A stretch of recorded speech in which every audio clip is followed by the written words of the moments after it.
that question in the way we do.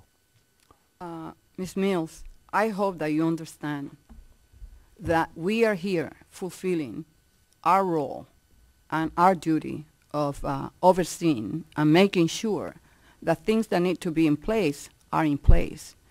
Hurricane Katrina was a disaster of major proportions where people lost their lives, lost their businesses. So 4 years later after that,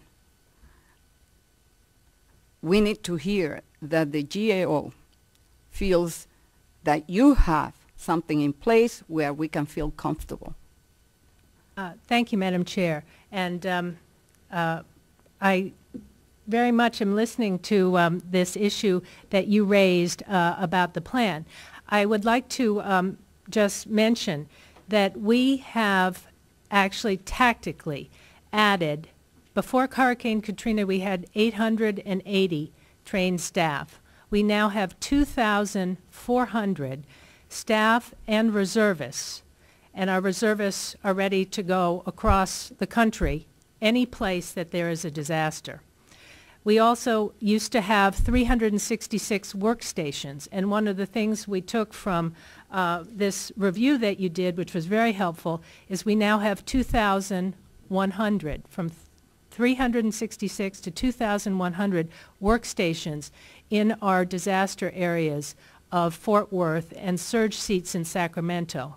And we upgraded our management information system so that we can do 12,000 concurrent users. So in terms of investing in fixed infrastructure, trained people, we're in a very, very different place. We also re-engineered our loan processing system. In the middle of Katrina, it took us 85 days to process a loan. We now, in any disaster, do 14 days for homes and 18 days for business. And we are piloting some additional programs. Chia, do you have any comments? We acknowledge in our report that a lot of progress has been made. The types of problems in this program, many of them have been addressed, including the expansion in DCMS, greater availability of reserves, and the types of things the administrator is talking about. So we acknowledge these improvements, and the program has improved.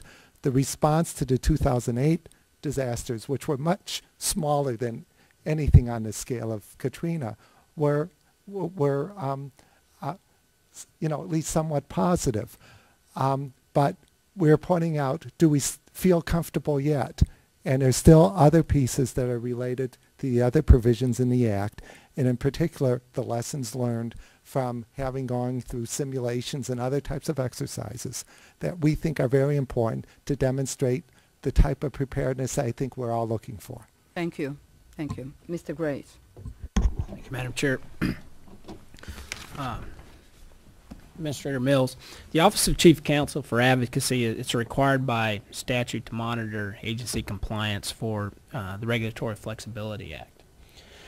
And given the amount of increased legislation that may come from healthcare reform and from the reduction in greenhouse gases, that responsibility is just going to get even greater.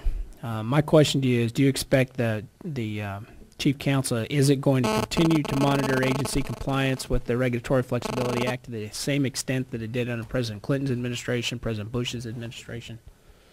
Absolutely, yes.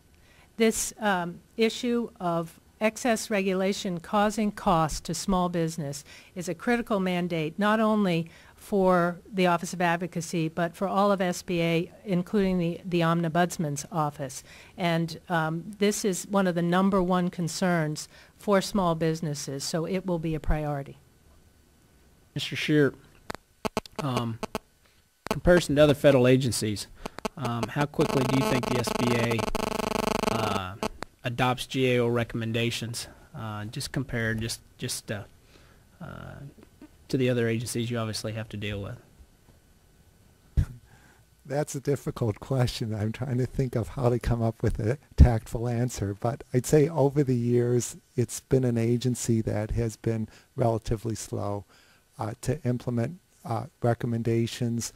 I think that the recommendations in the disaster loan program from our work back then, where we still say that there's a way to go, but I felt that expanding the disaster credit management system and those recommendations, that was a priority, and I think that those were implemented over a course of a number of years. But, there's still remaining recommendations, and there's many that seem to kind of what I'll call just linger for very long periods of time. Comment on that, or? Yes. Well, we are going to have to change that, Mr. Chair, and we're going to have to get into the top end of the